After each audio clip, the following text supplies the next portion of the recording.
o sea. ¿Cuál de ustedes? Sí, este es buenísimo. Mira, correte un poquito más para acá. No, Claro, sí. todo el chino. ¿Sí? Vamos a editar entonces, está bien. ¿Cómo se formó Voces por la Justicia? Voces por la Justicia se formó por idea de una organización que según yo es internacional, dirigida por el señor Salvador Carrillo, que quiso brindar su apoyo a personas que estábamos atravesando un problema como el que está atravesando mi familia, personas que han sido detenidas injustamente, sin ninguna prueba, y llevaban mucho tiempo en prisión preventiva, sin cumplir la ley que indica que es de 3 meses a 1 año. Y él nos fue buscando específicamente al caso Ixpisa, que es el caso donde está mi esposo, el doctor Jesús Oliva Leal, desde hace 2 años, 6 meses, detenido. Y así es como comenzó con las personas que integraban este caso. La idea originalmente era que fueran las de la junta licitadora y la junta directiva, a la cual es donde pertenece mi esposo. No todos quisieron pertenecer a esta asociación. Fuimos algunos, los que pienso que mucha gente tenía pues miedo en base a lo que estaba pasando, estaban temerosas, las de la junta licitadora. Solamente entra una persona y 2 de la junta directiva, y así fue como empezamos a reunirnos y a pedir que se hiciera justicia y que se llevara a cabo el debate, que era lo que pedíamos cuando la asociación se formó. Ahorita pues gracias a Dios ya se está llevando a cabo. Lo único es que ellos siguen guardando prisión preventiva y se les ha negado la medida sustitutiva en varias ocasiones. Gracias a Dios las enfermeras ya se les otorgó y están fuera. Y entonces nosotros ahora queremos que ellos tengan derecho a esa medida porque todos están acusados del mismo delito. En teoría deberían de tener derecho a una medida sustitutiva y hasta el momento no se les ha dado.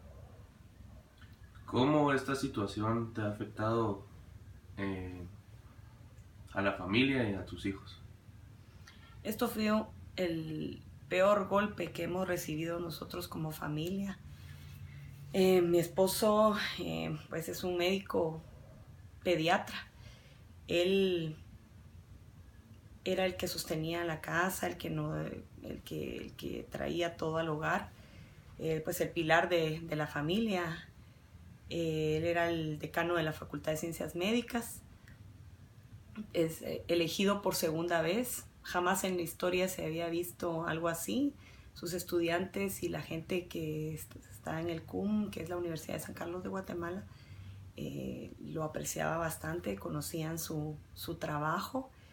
Él ganó por votación de estudiantes, de profesores, de ¿quién es los 3 son 3 cuerpos que eligen, y él ganó la primera vez y luego al terminar su periodo volvió a quedar. Y era un profesional muy reconocido. A nosotros como familia nos fue bien difícil que de la noche a la mañana cayera un comando de policías en nuestra casa con una orden de catear nuestra casa. A las 6 de la mañana entraran tal vez unos 12 policías y se quedaron en la parte de afuera otros 10, 12 policías. Fue algo bastante impactante para mis hijos, para mí. Entraron, revisaron lo que quisieron, no encontraron nada. No nos pudieron decir al momento de llevárselo por qué se lo llevaban. Únicamente dijeron que en Torre de Tribunales le iban a informar por qué razón se lo estaban llevando. Y ahí comenzó nuestra lucha. Nosotros somos una familia integrada por 5 personas, mis 3 hijos. Y Mis 3 hijos, uno tiene 20 años, mi hija tiene 14 y tengo un pequeño de 6 años quien padece un síndrome llamado Landau-Kleffner. Ese síndrome hace que mi hijo más pequeño no deje de padecer actividad eléctrica convulsiva cerebral y él no puede, déjalo, él no puede hablar. Venga. Él no puede hablar, no entiende mucho y lo peor de su enfermedad, no, mi amor, lo peor de su enfermedad vino cuando arrestaron a mi esposo, a su papá, porque el síndrome se pone peor casualmente a los 4 años y él tenía 4 años en esa época y tuvo 4 crisis donde nos las tuvimos que ver solitos, sin contar con fondos para pagar hospitales que él necesitaba, medicamentos que él ha necesitado si no fuera por la ayuda de varios amigos, médicos, de mi esposo, que nos han colaborado en muchas formas para nuestro sostenimiento y para la compra de medicamentos de Andy. Pues él no hubiera podido porque hay uno que solamente en Alemania lo venden y ellos se movieron bastante para que él tuviera su medicina. Pero le ha afectado a nosotros como familia, a mis hijos grandes, ellos entienden un poco más y lo aceptan, pero Andy es el que más afectado ha estado porque necesita de muchas terapias y estas están completamente cortadas y no recibe nada. Está en un colegio donde se puede estar, él debería de estar en un colegio mejor para él, en donde le den las terapias necesarias. Y hemos ido saliendo en base a la caridad de mucha gente y en base a mi trabajo. Mi trabajo es algo, ¿cómo se le puede decir? Yo cocino y vendo comida, poco formal, es un negocio informal, a lo cual yo he podido acoplarme porque Andy no lo puedo dejar a irme a una jornada de trabajo, sino que tengo que estar en la casa, verlo a él y hacer lo que puedo. Trabajo bastante duro, me han apoyado mucho mis hijos, trabajo sábados y domingos, los dejo todo el fin de semana desde que su papá está ahí, porque esos días son los que yo aprovecho a vender más comida.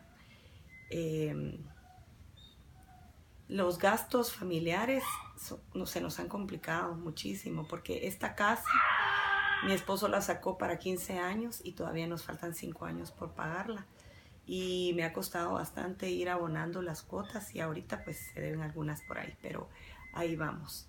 Tuvo que renunciar a la universidad, ya no tiene trabajo, tuvo que hacerlo porque la situación económica estaba muy difícil y se vio la necesidad de renunciar a su trabajo de 20 años, ¿verdad? Porque topamos en la cuestión financiera y renunció y ahorita pues esperamos a ver qué va a pasar. Esperamos que en base a todo lo que se está viendo en el juicio esto se resuelva de la mejor manera posible, que es lo que debería de pasar. Él es inocente y debe salir absuelto. Esa es lo que yo percibo hasta este momento.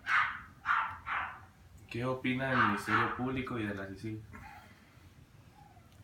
Bueno, de la CICIG y del Ministerio Público tengo en base a lo que a nosotros nos ha sucedido. Veo que hay una persecución, algo mediático, político que se ha dado en este país, donde mi esposo ha sido víctima y ha estado en medio de la situación. Veo que en la mayoría de los casos que ellos tienen solo agarran a las personas, las meten a la cárcel y no se les llevan los procesos que deben de seguirse. Yo no estoy en desacuerdo a que se avale la corrupción en mi país, pero tampoco estoy de acuerdo en que se tome a personas inocentes como que fueran culpables y desde el momento en que sean capturadas sean vistas como que son culpables por lo que ellos dicen a los medios de comunicación y cómo se maneja la información, cuando las pruebas no son contundentes y no se aplica la ley como manda, como manda la Constitución aquí en el país. sino que se ha roto todo eso. La presunción de inocencia aquí en Guatemala no existe. Desde que él fue capturado se ha visto como culpable. Hasta el momento no se le ha demostrado nada. Estamos hablando de ya 30 meses, 30 meses que él tiene de estar preso sin que se le haya probado delito alguno, y donde la sociedad lo culpa y le han hecho pedazos su carrera, su vida. A nosotros como familia nos han señalado, nos han juzgado cuando no saben absolutamente nada. La CICIG y el MP ha cometido errores en muchas familias. No puedo decir que en todas tal vez, pero sí en muchas. Y nos ha afectado bastante. Nos ha costado mucho salir adelante y nos han destruido la vida a muchos. Y eso es lo triste. ¿De qué se le acusa a su esposo? ¿Y pudo haber obtenido algún beneficio acerca de lo que se le acusa?